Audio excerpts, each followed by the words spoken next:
I'm not going to ask for a show of hands, but if I asked everyone here in this room who is following Jesus to raise your hand, I expect that there would be almost every hand in the air. Most of us in this room would say we are disciples of Jesus.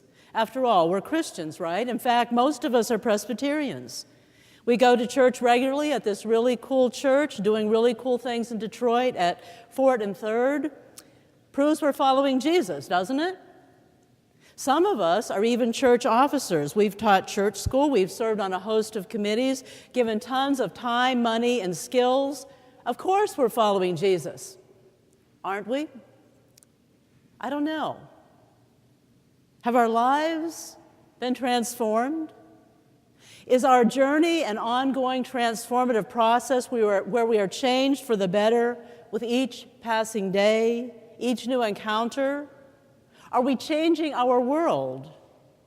Are we standing ready to follow Jesus to wherever Jesus leads and doing whatever is required of us? And how long will it take us to decide when we again hear Jesus calling, "Come, follow me"? Jesus, in our story, has been baptized. He's done his time in the wilderness. Now Jesus hears John the Baptizer has been arrested.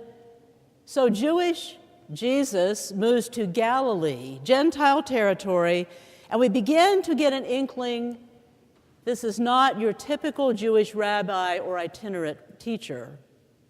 Now, Jesus' ministry begins. Not in Jerusalem, the holy city of the people of the covenant, Jesus' people, but in Galilee, that Gentile place, brimming with those on the outside of Jesus' own religious community. It's here Jesus begins his work around a mixed group, Jews, Greeks, Romans, Egyptians, immigrants, and a host of others in the region, letting us know right away Jesus' message will reach beyond the confines of Judaism.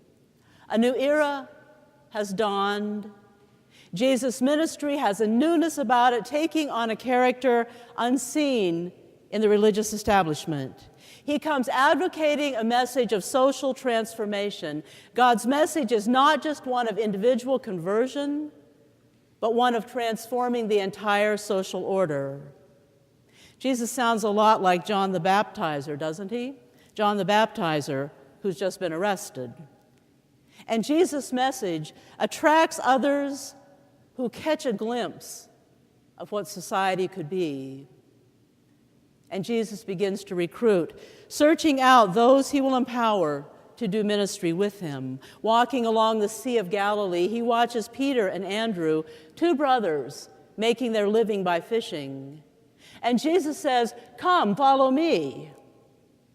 Immediately, responding to this compelling man, Peter and Andrew follow Jesus, knowing neither where they're going nor what they're going to be doing. Walking on, seeing James and John, again common people, brothers who worked fishing with their father, Jesus says to them also, "Come, follow me." Immediately, also responding to this compelling man, James and John follow Jesus, not knowing where Jesus will lead or what will be required of them. The lives of Peter and Andrew and James and John are about to change drastically. All those skills they have gained fishing out on the sea are now going to be put to a different use, and their lives will never, ever again be the same, changed forever and forever changing as these core disciples begin to follow Jesus. A while later, Jesus encounters Matthew, who works as a tax collector, a vocation leaving Matthew a social outcast for extracting too much money from the people in collaboration with an evil and oppressive government.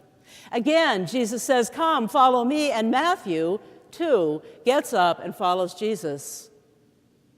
Now, for Matthew, responding to this compelling man may require kicking it up a notch when it comes to this transformative process into which Jesus calls us.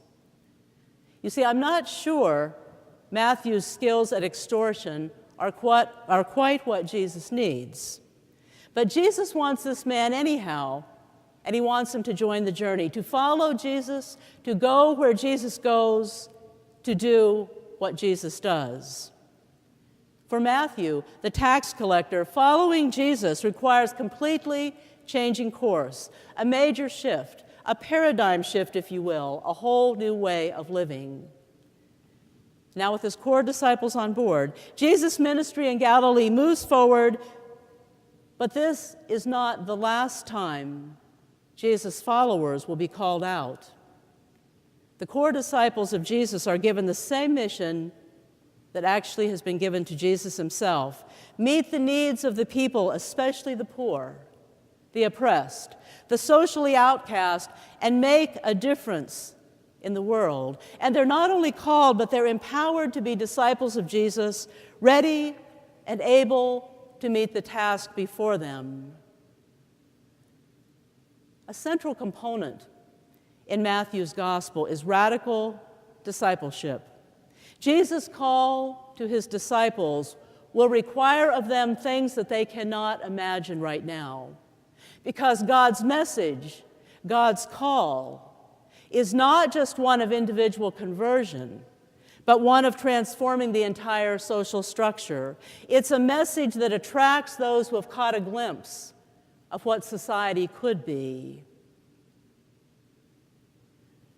So how do we respond to this compelling Jesus, the living Christ who lures us into transforming relationship and calls us to continue the ministry of Jesus? Whether we are called to use the gifts, talents, and skills we already have to follow Jesus, or like Matthew, to completely change course, doing everything differently, really following Jesus demands everything and will never be the same. You see, the trouble is, once you get up and follow, you can't go back again to the way things were before. Well, actually you can, or at least you can try, but it's never really the same because the call is ever present. Maybe partially drowned and buried, but always there just under the surface, and you can never, ever really get away from it. The other problem? Following Jesus is not a static proposition, but a dynamic process, ever-changing over and over and over again. Just about the time you figure out where you're going with Jesus, just when you settle in, it's time to move again, to shift, rethink, regroup, reorient, to discover again where Jesus is taking you. And once you figure out what it means to follow Jesus, what you're supposed to be doing, you discover there's more. There's always more and more and more. You have to keep stepping out again and again and again to come follow Jesus. Because Jesus keeps calling, and the journey keeps moving forward, and the places we are needed keep shifting, and what is required of us to do this work keeps changing.